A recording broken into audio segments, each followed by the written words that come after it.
তো কোনো রকম সময় নষ্ট না করে ডাইরেক্ট চলুন মোবাইল স্ক্রিনে এবং দেখে নিই যে সেটিংগুলো কোথায় আছে। তো চলুন শুরু করি। প্রথম ফিচার্সটা দেখুন কেমন জটিল, এবং বর্তমানে স্ক্যামাররা বা যারা ফ্রড করে তারা এটার ব্যবহার কিন্তু করছে।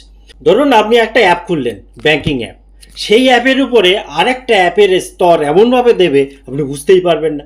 এবার আপনি যখন আপনার ব্যাংকিং অ্যাপে বা ইম্পর্টেন্ট কোনো অ্যাপে পাসওয়ার্ড বা ইত্যাদি দেবেন, তখন সেইগুলো কিন্তু ডাইরেক্ট সেই হ্যাকারের কাছে চলে যাবে। মানে কতটা জটিল বুঝতে পারছেন? আপনি বুঝতেই পারবেন না যে ওর উপরে একটা লেয়ার হয়ে আছে। তো এইটা কিন্তু বিশাল ক্ষতিকারক, এবং বর্তমানে কিন্তু এইটা একটা চরম সমস্যার কারণ হয়ে যাচ্ছে। কারণ আপনি যদি আপনার ইউজার আইডি, পাসওয়ার্ড, এমপিন বা ইউপিআই পিন এই সমস্ত তথ্য দেন, তাহলে কি হতে পারে আপনি বুঝতে পারছেন তো। এবার এই যে সেটিংটা কিভাবে যাব? দেখুন, আপনি যে কাজটা করবেন, আপনি আপনার ফোনে সেটিংয়ে যাবেন। সেটিংয়ে যাওয়ার পর অ্যাপের ভেতরে যাবেন, ঠিক আছে? অ্যাপের ভেতরে গিয়ে এখানে দেখুন স্পেশাল অ্যাপ, এখানে স্পেশাল অ্যাপ আপনার এই যে স্পেশাল অ্যাপ অ্যাক্সেস, এই জায়গাটায় আসলাম। এবারে দেখুন এখানে বলে রাখি যে বিভিন্ন কোম্পানির বিভিন্ন ফোনে আলাদা আলাদা নাম থাকতে পারে।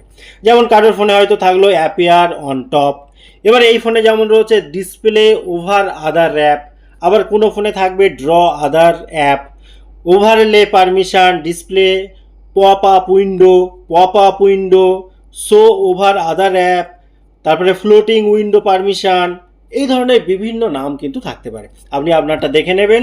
তো আমি যেমন এইটা এখানে আসলাম।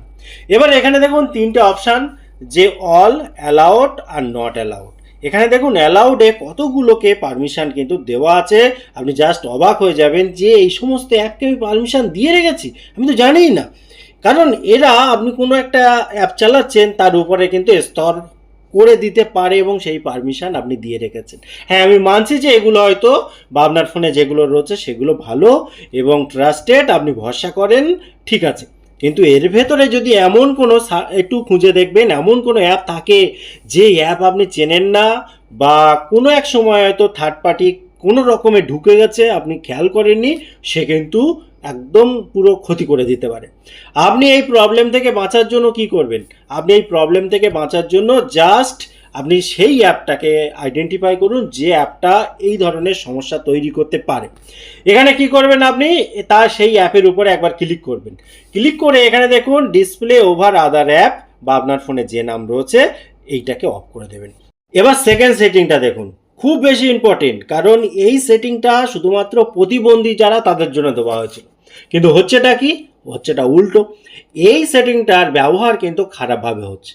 কোথায় আছে সেই সেটিংটা? চলুন আগে দেখে নিই। আপনি কি করবেন? আপনার ফোনের যে মেন সেটিং রয়েছে সেখানে যাবেন। যাওয়ার পর স্ক্রল করবেন, স্ক্রল করতে করতে অ্যাসেসিবিলিটি অ্যান্ড এখানে যাই থাকুক, আপনার ফোনে হয়তো শুধু অ্যাসেসিবিলিটি রয়েছে সেখানে আসবেন। আমার ফোনে যেমন এখানে আসার পর এখানে গিয়ে আবার আলাদাভাবে অ্যাসেসিবিলিটি রয়েছে। এখানে যখন আমি ক্লিক করলাম, এখানে দেখুন একটা অপশান যেটা আপনার ফোনে বিভিন্ন নামে থাকতে পারে। আমার যেমন এখানে রয়েছে ডাউনলোডেড অ্যাপ। এখানে ডাউনলোড অ্যাপের ভেতরে যখন যাবেন তখন দেখতে পাবেন যে এখানে কি কি রয়েছে। আমার যেমন দুটো রয়েছে কিন্তু অফ রয়েছে। এবারে এটা যদি কোনো কারণে অন থাকে এবং সেটা যদি আননোন হয়, সেটা কিন্তু আপনাকে অবশ্যই অফ করতে হবে। এবার ভবিষ্যতে একটা দুটো বিষয় আপনার মাথায় রাখতে হবে, যে প্লে স্টোরের থেকে অ্যাপ ইনস্টল করার আগে ডেভেলপার এবং রিভিউ অবশ্যই দেখে নেবেন। অপ্রয়োজনীয় পারমিশন দেবেন না। ব্যাংকিং অ্যাপ, ইউপিআই অ্যাপ এবং অ্যান্ড্রয়েড সবসময় আপডেট রাখবেন। আর কোনো অ্যাপ যদি জোর করে যে অ্যাক্সেসিবিলিটি বা display over other app permission চায়, তাহলে সেটা আগে ভালোভাবে বুঝে নিন। এসএমএস, হোয়াটসঅ্যাপ বা টেলিগ্রামে আসা এপিকে ফাইল কোনোভাবে ইনস্টল করবেন না।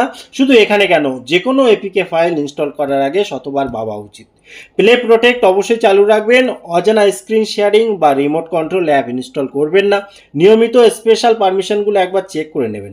ঠিক আছে, এইগুলো যদি আপনি মোটামুটি মেনে চলতে পারেন বা গুরুত্ব দিয়ে দেখতে পারেন, তাহলে আপনার ফোনের যে নিরাপত্তা ব্যবস্থা সেটা অনেকটাই ভালো থাকবে। ভিডিওটি কেমন লাগলো অবশ্যই কমেন্ট করতে ভুলবেন না। দেখা হবে পরবর্তী ভিডিওতে। ততক্ষণ ভালো থাকুন, সুস্থ থাকুন। Bye bye.